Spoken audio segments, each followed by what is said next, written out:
Hello, I'm Cadet Paul, and I will be conducting my systems thinking project on the Fukushima Daiichi nuclear disaster, which shares the distinction of the highest level nuclear disaster with the meltdown at Chernobyl. March 11, 2011, a 9.0 magnitude earthquake struck 130 kilometers off the eastern seaboard of Japan.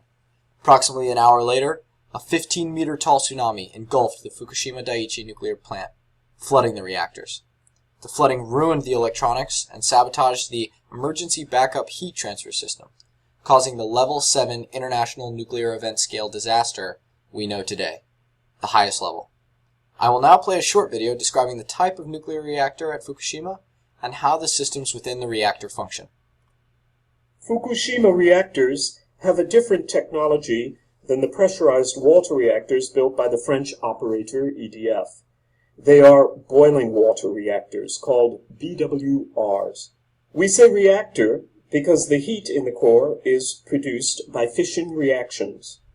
Boiling water because the water that removes the heat from the core turns into steam, and the steam goes directly to the turbine. The turbine drives the generator that produces electricity. Afterwards, the steam is condensed with the help of a seawater cooling system and returns to the core. A boiling water reactor has only one single system combining feed water and steam. The core is composed of fuel assemblies containing uranium. It is controlled by control rods introduced from the bottom that can stop the fission reactions in case of an emergency.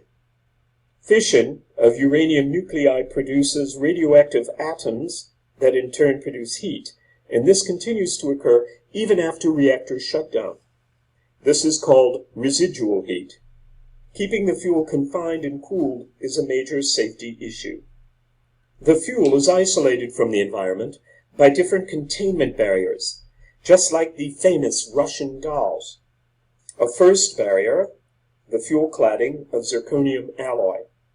A second barrier, the steel reactor vessel in combination with steam and water cooling systems. Finally, the third barrier, the containment building in concrete with a leak-tight steel liner. The fuel is kept under water in the reactor as well as in the adjacent pool where the spent fuel is unloaded. The pool is located at the top of the reactor vessel to facilitate the transfer of fuel underwater.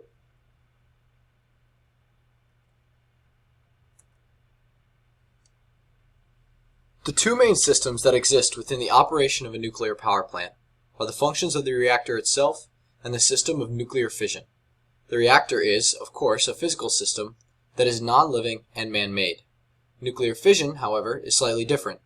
It is a physical process, although at a molecular level, non-living because there is nothing organic in fission, but it is natural. It is induced and controlled artificially, but the process of fission was not created by man, as it is a natural process in the universe. I have identified three main stakeholders in the system. The stakeholder responsible for design, development, maintenance, and that has a financial interest in the system is easily identified as TEPCO, the Japanese energy giant who owned and operated the plant. Another stakeholder with financial interest, as the consumer, is the Japanese people. They seek low cost and safe energy production. The third stakeholder invested in the system, and probably the most important stakeholder at the moment of system failure, is the Japanese government. The evacuation, cleanup, investigations, and regulations set for nuclear power plants and nuclear disasters are held by the government in order to mitigate risk most effectively. The Fukushima nuclear power plant can be spatially arranged as such. The metasystem is the plant, followed by the reactor and the control room as the systems. In the control room, the reactor is observed and manipulated by the operators and engineers. The reactor is a more complicated system with many subsystems. The steam turbine generator subsystem creates the electricity. The core utilizes the fuel and control rod elements in balance to create a controlled reaction, and the heat transfer subsystem is backed up by the emergency diesel generator.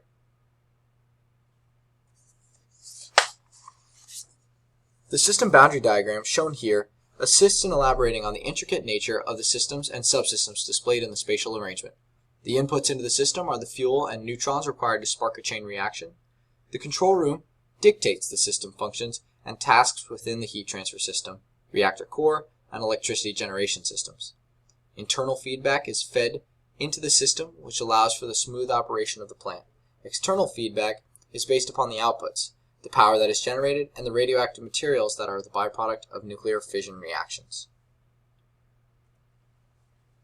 Now we can analyze the spatial arrangement I laid out in order to understand the system visibility and structure. System visibility is twofold.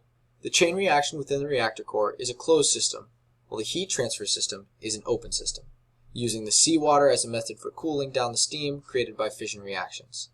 The chain reaction, however, is a closed system because it is contained and controlled by the reactor operators, balancing the number of neutrons bombarding the fuel rods to create an efficient but safe reaction to create the steam needed to generate power. The heat transfer system is open because it uses the outside environment, the seawater on the plant's coast, to cool and reintroduce the steam back into the system.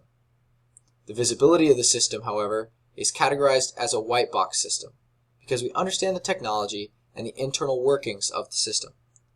After system failure, the plant is a black box because the public only has the information given by the TEPCO report, which we now know is not fully transparent on the current state of the melting fuel rods and the residual radioactive materials within the quarantine zone. The public is not fully aware of the status of the system at this time. Identifying and mitigating risk is crucial in any system, especially one with such volatile consequences as nuclear energy production. The two main areas of risk in the production stage of the system's life cycle are cost and scheduling. The major category of risk that was the downfall of the Fukushima Daiichi plant, and likely the hardest to mitigate, was systemic risk. Systemic risk is the potential loss or damage to an entire system, which is what was experienced in 2011. TEPCO gambled with this risk by building the reactor on a piece of land that was only 25 feet above sea level.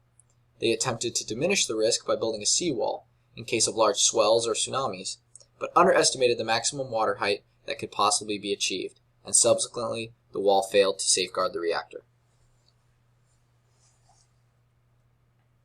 The evolution of nuclear power has been driven by safety standards as well as growing energy needs.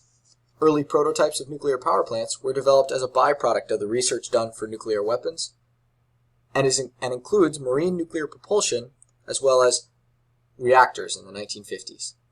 These reactors were cost inefficient, however, as the technology was still in development. This portion of the evolution of nuclear power encompasses the establishment of system need, developed system concept, and design and development of the system. Over the course of the following 3 decades, design, production, and deployment of nuclear power has been refined and innovated. With the introduction of new technologies, international safety standards, and lessons learned through nuclear events such as Chernobyl, the system has evolved. The Fukushima reactors were in their operational stage and had years left in this stage before they were forced into retirement due to the events that transpired following the violent earthquake and tsunami. Here are my works cited, a balance between sources internationally as well as Japanese sources, the TEPCO report. I also include a few third-party sources, including the Institute of Nuclear Security. Thank you.